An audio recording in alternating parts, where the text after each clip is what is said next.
Hey everyone, Juan Valdez here, and today in this video, I wanted to share with you guys an exact strategy you can use to build a brand new e-commerce business to over $500 a day in 2019. Now, a lot of you guys know that in my videos, I like to share, how I'm currently doing with my e-commerce business, right? Is it a good month? Is it a bad month? So just to kind of keep you guys up to date, these are the numbers for today. It's 2 p.m. and we're about to cross the 6K mark for the day, and overall for the month, we're coming towards the end of the month, but we're about to cross the 260,000 mark in revenue. And obviously, it's not all profitable. Profit margins are roughly 36 to 37%. Really working on bumping that up through email marketing, upsells, things like that. And obviously, I'll share that with you guys as well. But I just wanted to show you guys, right? What I'm going to share with you guys, the exact strategy that I'm going to go over is something that is working for me right now. And so I wanted to break it down in this video. Make sure you guys stay till the end. I'm going to go over everything from how to actually research and find the products that I'm selling, how to actually set up the same kind of stores that you can actually put together and very simply.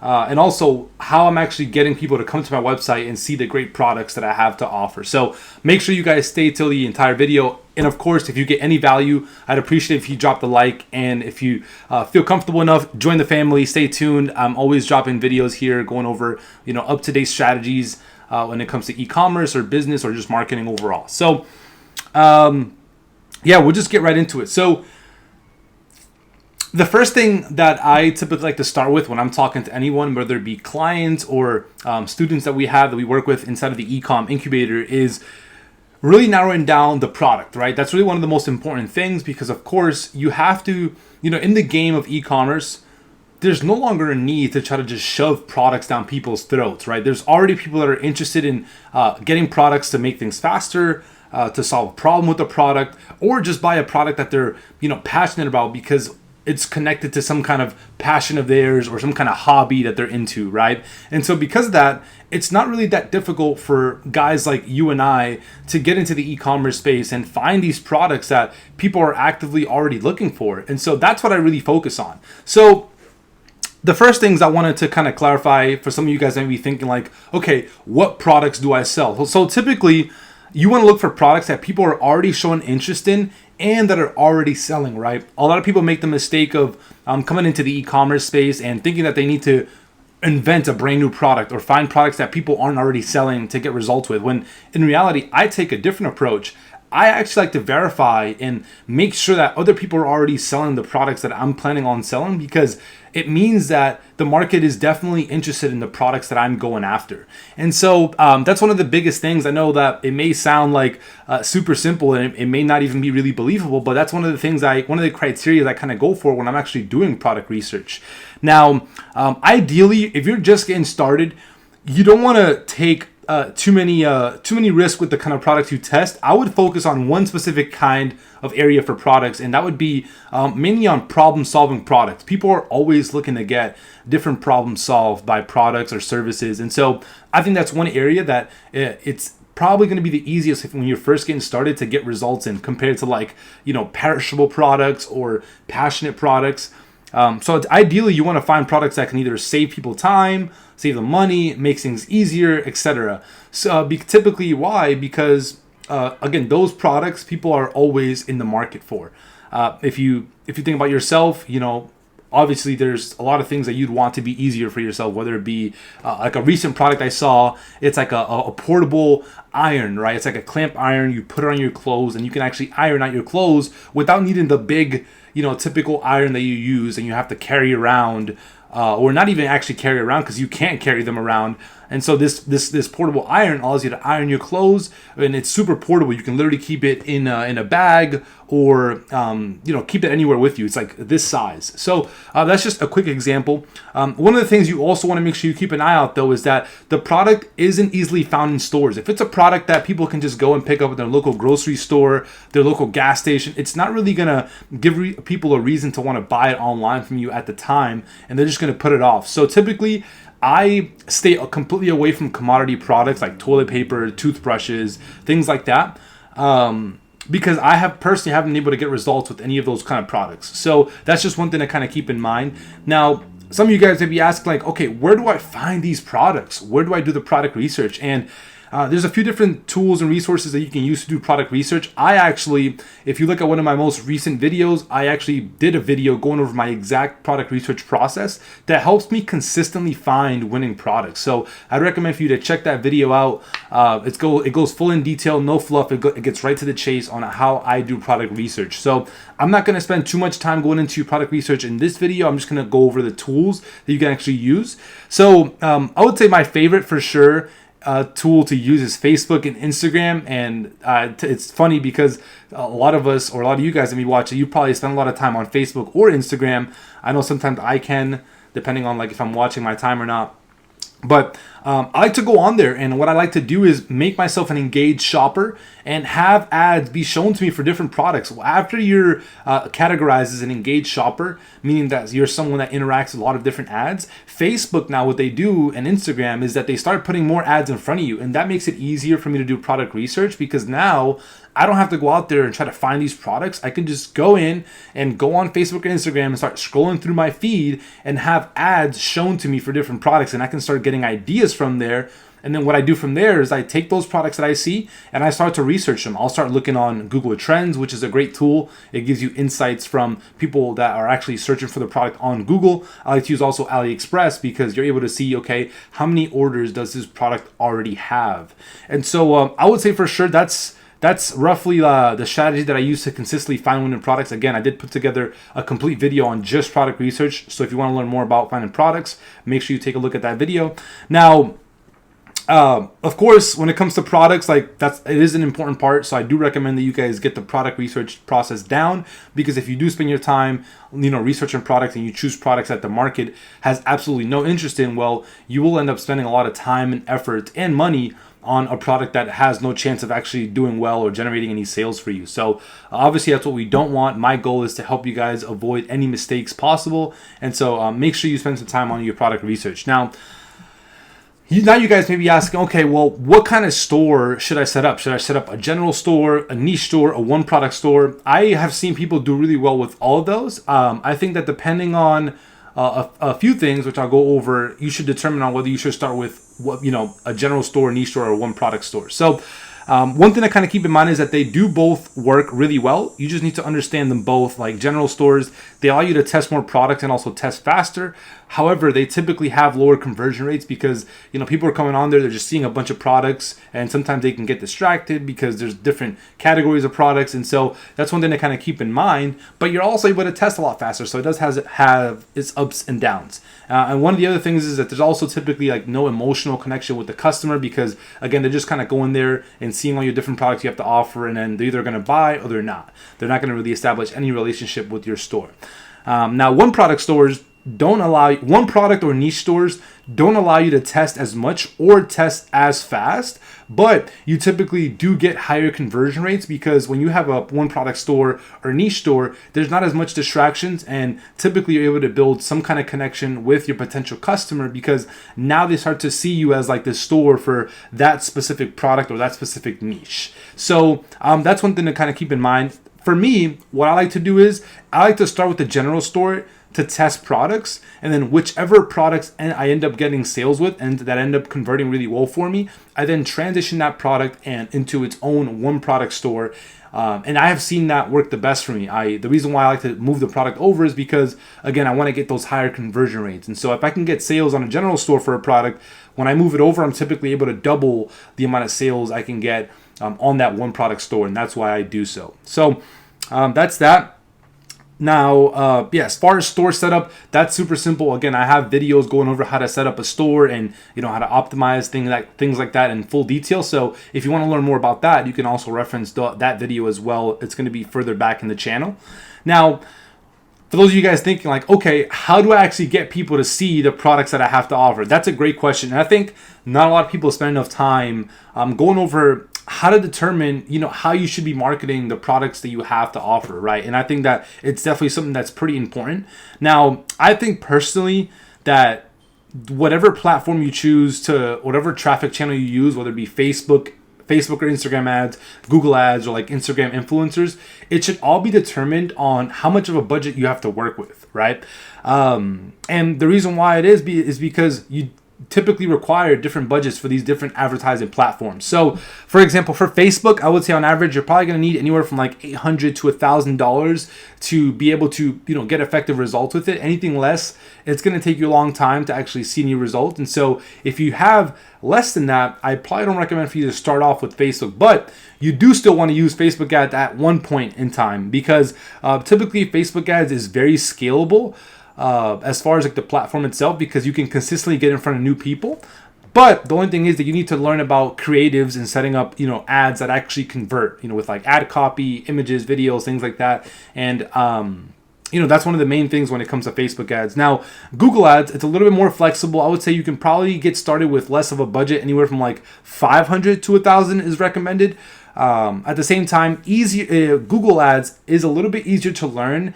And the reason why that is because they don't really require you to know too much about creatives, right? So when it comes to Google ads, you have like Google search ads, Google shopping ads. Those are typically the most common ads that I focus on when it comes to Google ads themselves. And you don't really need to know too much about creatives for really either. For Google search ads, you need to know about copywriting a little bit, but not as much, because you're really only trying to get the job. You're really just trying to show up when people are actively searching for you and your brand, your store. And then for Google shopping ads, you don't really need to know about creatives at all, because it's all Google's taking all the information from your store, uploading it to their feed, and then they're allowing you to run ads on their platform.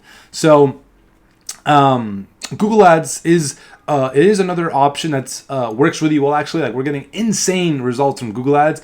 But the only thing to keep in mind is Google is a little bit less scalable, because the way that Google works is people have to already be actively searching for the products that you have to offer in order for you to actually get good results with your Google shopping ads or your Google search ads, because the way that Google works, it's based on search that people are actually searching for. So again, Google is a little bit less scalable, but you can get started with a lower budget, and you also don't need to know much about creatives. So that's one of the those are basically the pros and cons about Google ads. Now, Instagram influencers, it's an interesting subject. I personally am not a huge fan, just because I find it hard to track the amount of sales that I'm able to generate from Instagram influencers. But it does require you to get started with a lower budget. Typically for Instagram influencers, you can get started with as little as $200 and $200 to $500. And you can basically find influencers that have the audience that works really well for your specific product or your niche. Like, let's say you're going after men from the age of 18 to 35. You can find influencers that have the audience of male from 18 to 35, maybe in a specific niche, like maybe interested in fashion, luxury, and then you can pay them to post an ad either on their story or their timeline about your product. And obviously in exchange of that, you're hoping that you're going to generate sales. Now, again, it is a little bit more flexible, because you can get started with a little bit lower of a budget. The only thing is that it is a little bit harder to track results, and the last thing about it is that it's a lot less scalable, because you can't really keep track of the exact conversions that you're getting from Instagram influencers. But it does work really well if you're working on a low budget, because typically what I would do when I was just getting started with any new stores or new products is I would use Instagram influencers to basically post about my products, and then what I would do is all the traffic that I would get from them going to my store, I would then use it to then go on Facebook and create lookalike audiences, which is a little bit more advanced, but it's very easy to do, and then use that to basically start running ads, and that typically worked really well. But it's not always a guarantee that you're going to generate sales from Instagram influencer shoutouts or posts. So that's the one thing I kind of keep in mind. So at the end of the day, I think that what ad platform you should use to get traffic to your store, it should depend on your budget.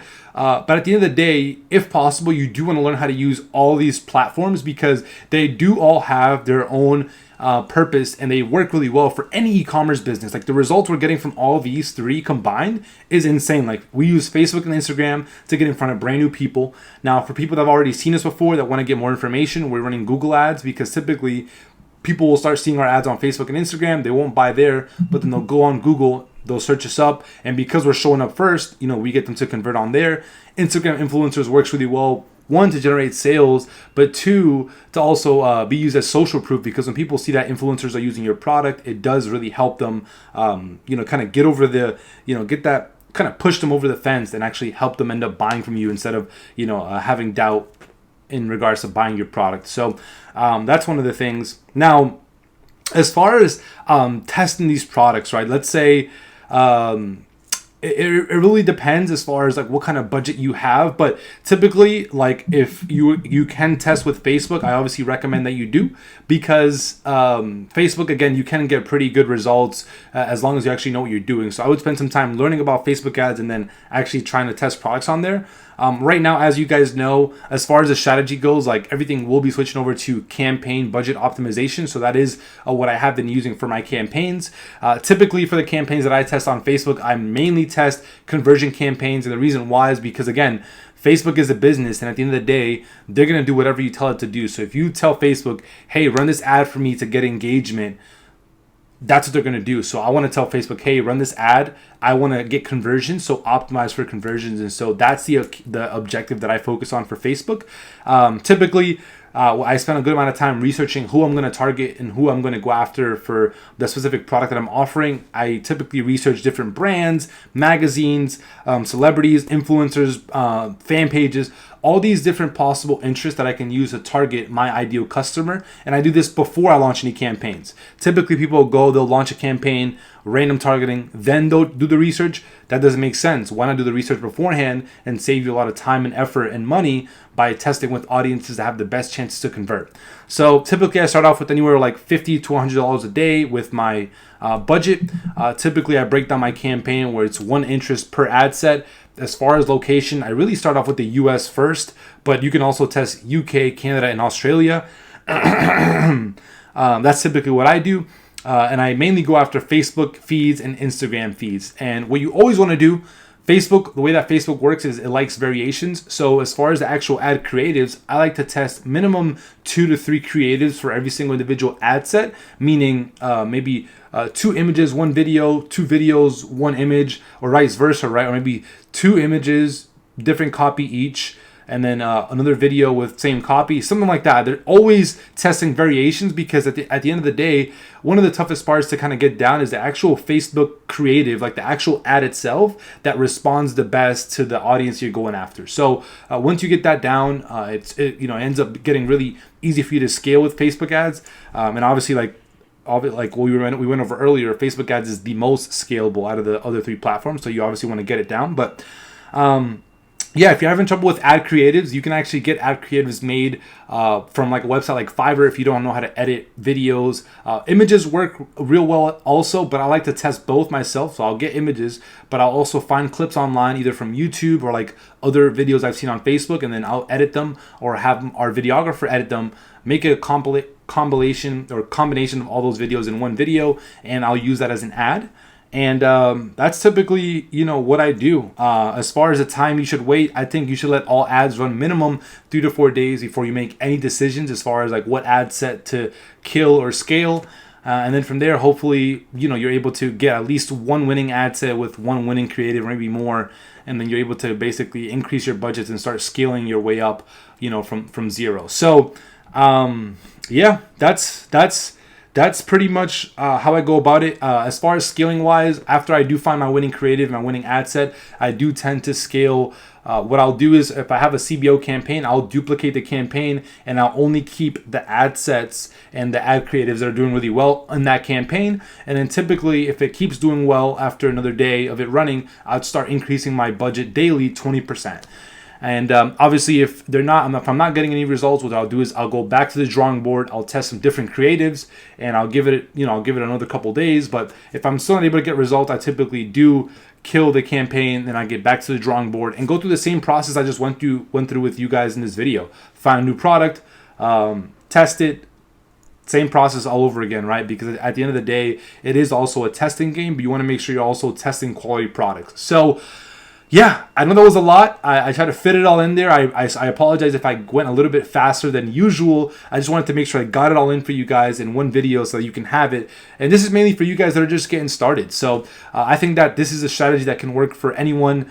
as long as you're obviously willing to actually put in the work. And so, yeah, I'd appreciate any feedback. So any questions you guys have about the strategy, drop it down in the comments below. I'd be more than happy to get back to you guys and answer any questions you guys have. And if you haven't already, make sure you hit that subscribe button, join the family, and I will see you guys in the next video. Peace.